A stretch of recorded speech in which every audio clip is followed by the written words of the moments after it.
Friends, now we will be looking at a problem in which we need to verify if after we have got the data such as the lengths and the whole circle bearings, whether the data is okay, that means the traverse is closing, or whether it is not closing, whether there is a closing error, and if at all it has a closing error, then we need to rectify the traverse.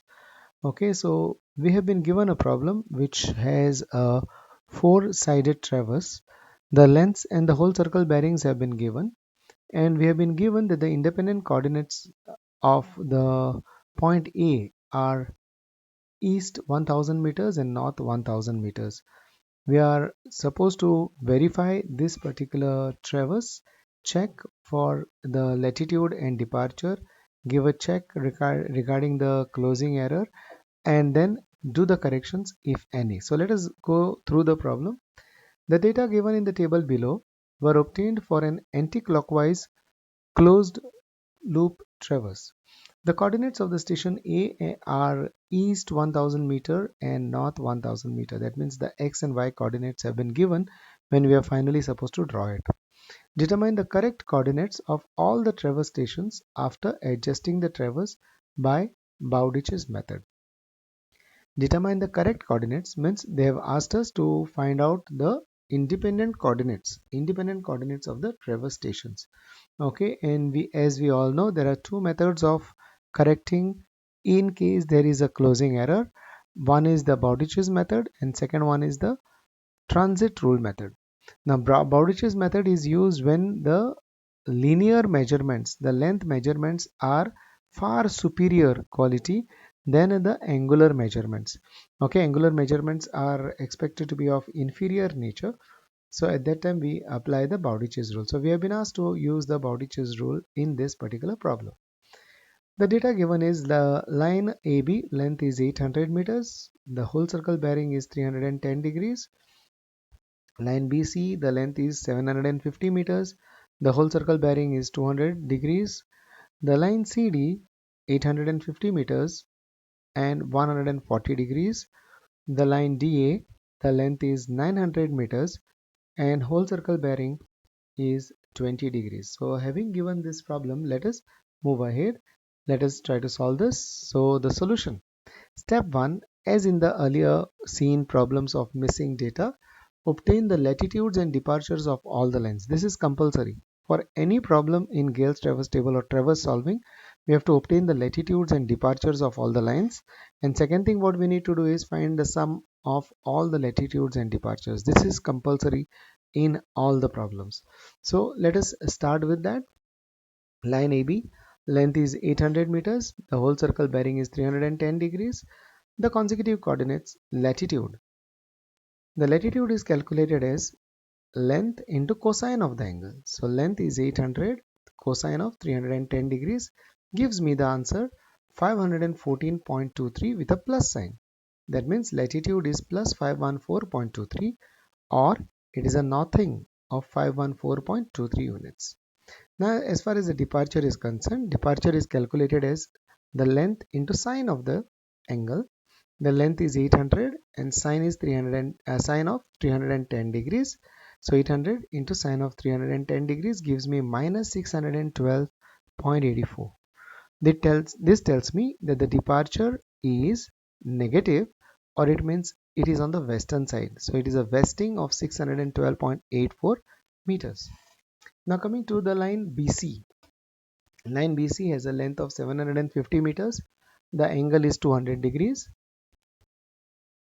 So the latitude is length into cos theta. So latitude is 750 into cos of 200 degrees. So the value comes to minus 704.77, which means the latitude, the projection on the north-south line is in the south direction, or it is a southing of 704.77. So it is a southing or a latitude which is negative minus 704.77. Now departure for the line BC.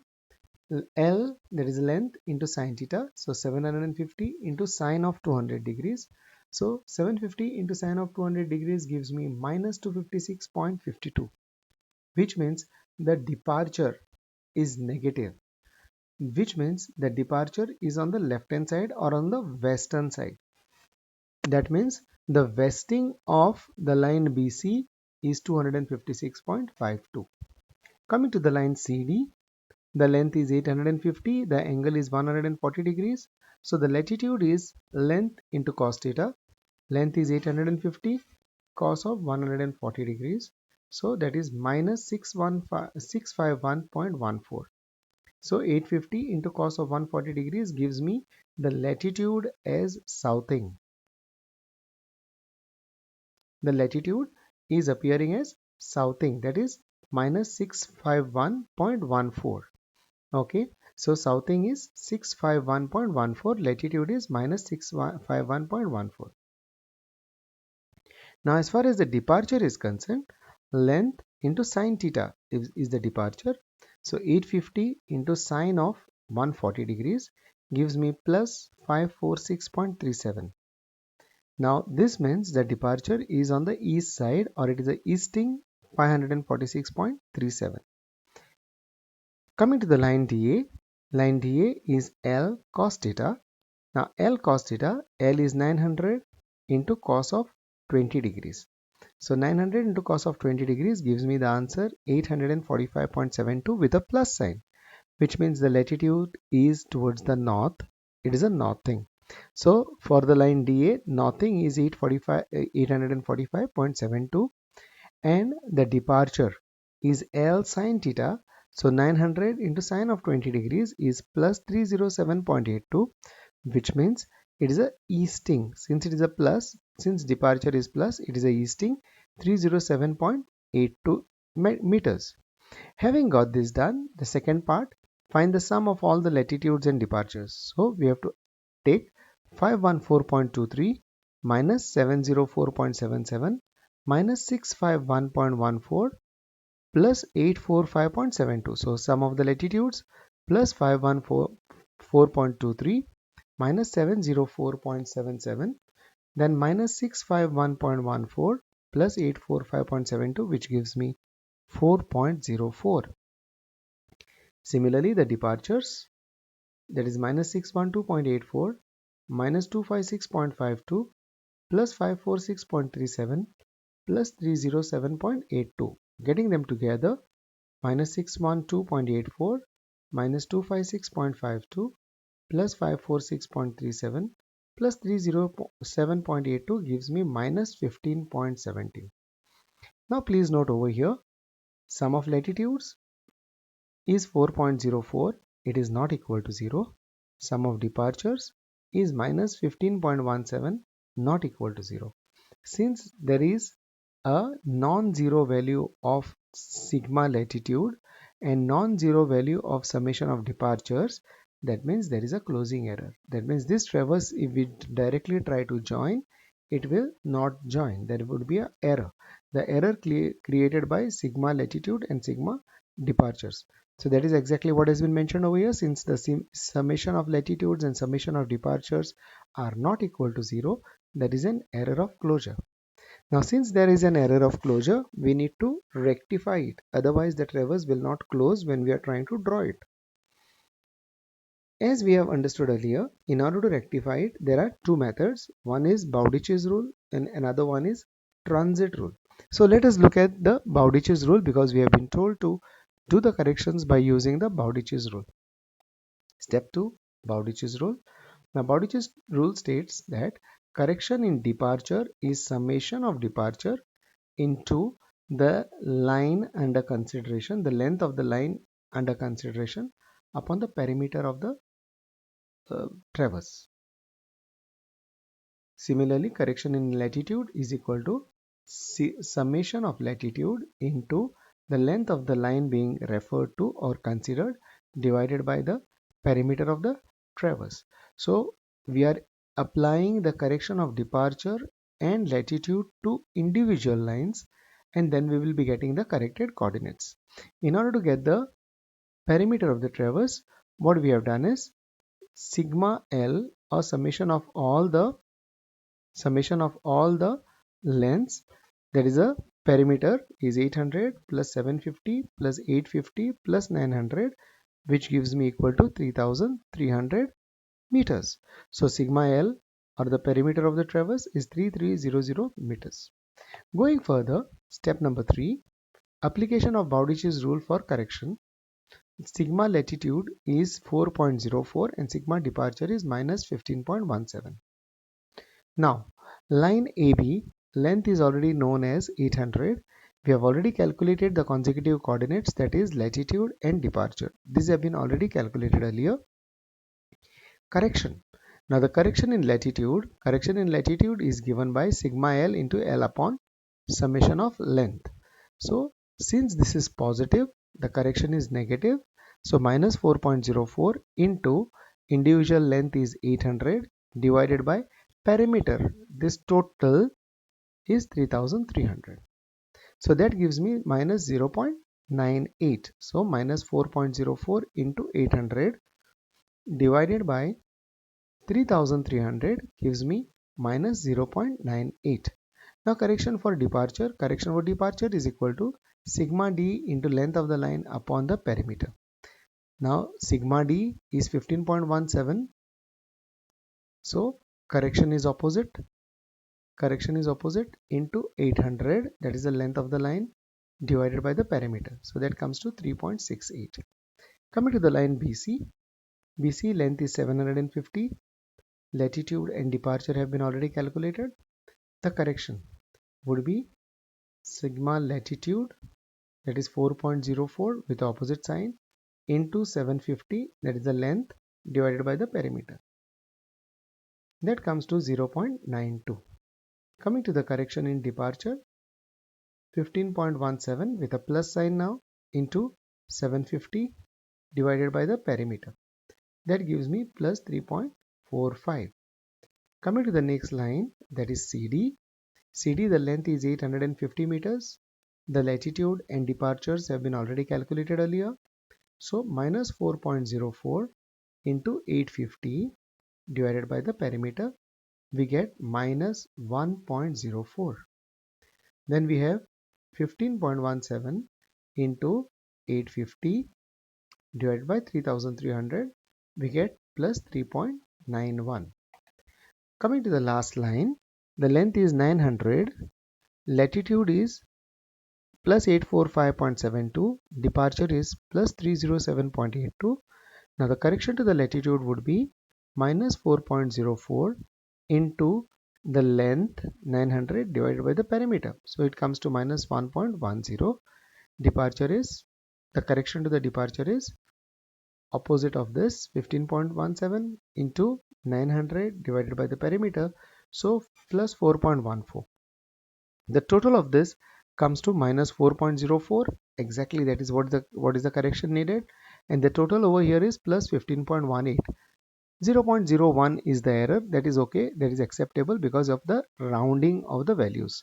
So 0.01 is acceptable. Having done this, let us move to the next part. So now step number 4, add the corrections to get the corrected latitude and departure. So apply the corrections and get the proper corrected values of the latitude and departure. So latitude original is this 514.23 with a plus sign, correction is minus 0.98.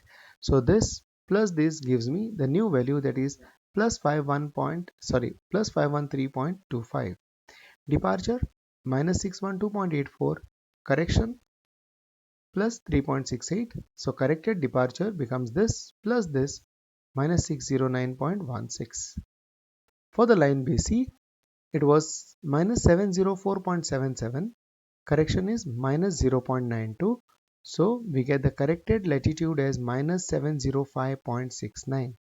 Coming to the departure, minus 256.52 was the departure. Correction is plus 3.45. So the new departure or the corrected departure is minus 253.07. Coming to the line CD, latitude minus 651.14, correction minus 1.04. So this and this gives me minus 652.18. Similarly, departure plus 546.37, and over here correction plus 3.91 Corrected departure is plus 550.28. Coming to the last line, DA, latitude plus 845.72, departure plus 307.82, correction to the latitude minus 1.10. So from here I get the corrected latitude plus 844.62 and the corrected departure, because correction to the departure is plus 4.14, corrected departure I get plus 311.96. Now look at the total. When we take the total of all this, it comes summation of all the latitudes comes 0, summation of all departures comes to 0.01. It is almost equal to 0. It is acceptable. Having done this, that means now the traverse is balanced. We have already balanced the traverse. We have finished off this. Now we have to only get the independent coordinates, which we can directly plot on the graph and we can get the values. Now the corrected coordinates have been written over here. The coordinate of the point A, independent coordinate of the point A, northing and easting has been given as 1000 and 1000. Now how do I get the point B? A, the northing of A plus northing over here or latitude over here, okay, will give me the coordinate of B. The coordinate of A plus the corresponding value over here will give me the value of B. So 1000 plus 513.25 gives me the coordinate northing of B as 1513.25. Now coming to the easting. The easting of A is 1000. In order to find the easting of B, whatever is the value over here plus the corresponding departure in AB. So 1000 minus 609.16 gives me 390.84. That is the easting of the point B. Now coming to the point C. In order to come to the point C, whatever is the coordinate northing of the point B, add to that the corresponding latitude. So 1513.25 minus 705.69 gives me 807.56. That is the northing of the point C. As far as the easting of the point C is concerned, whatever is the easting of the point B, add to that the corresponding departure. So 390.84 minus 253.07 gives me 137.77. That is the easting of the point C. That is the easting of the point C. Now in order to get the northing of the point D, take the northing of the point C, add to that the corresponding latitude, corrected latitude of CD. So 807.56 to that minus 652.18 gives me the northing of the point D, that is 155.38. Similarly, the easting of the point D would be 137.77 plus 550.28. So that comes to 688.05. Now once this is done, the problem is actually complete, but let us verify if the calculations which we have done in finding this northing and easting are right. So from here, try to obtain the coordinate A, and that should match with whatever has been given. So with the northing of D, add the corrected latitude of DA. So 155.38 plus 844.62 gives me exact 1000. It matches. That means these calculations are right. Similarly, the easting of the point D, that is 688.05, add to it the corresponding departure of DA, that is plus 311.96, that comes to 1000.01. A small error of 0.1 is acceptable, so that is matching with this. With this, we have seen that the values of A given in the beginning, given in the problem, that is northing as 1000, easting as 1000, matches with what we have calculated, that is A comes 1000 and A northing is 1000, easting is 1000. So it matches. This is exactly the way we solve this problem. Thank you.